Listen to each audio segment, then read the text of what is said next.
สบายดีพี่น้องอ๋อบ่มือหนึ่งสองมือแล้วเนาะบ่ได้มาโอมาลมเดียวกินบ่ได้ความงามกินบ่ได้เด้เพิ่นว่าอืมมันจังสิเนาะพี่น้อง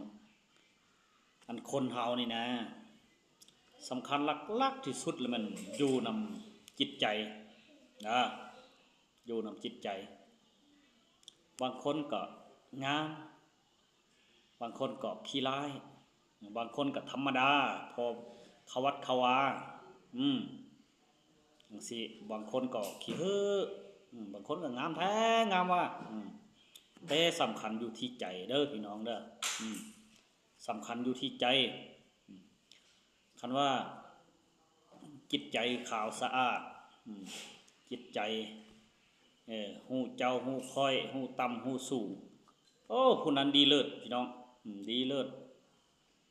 บางคนผัดบ่ฮู้ต่ำฮู้สูงเว้า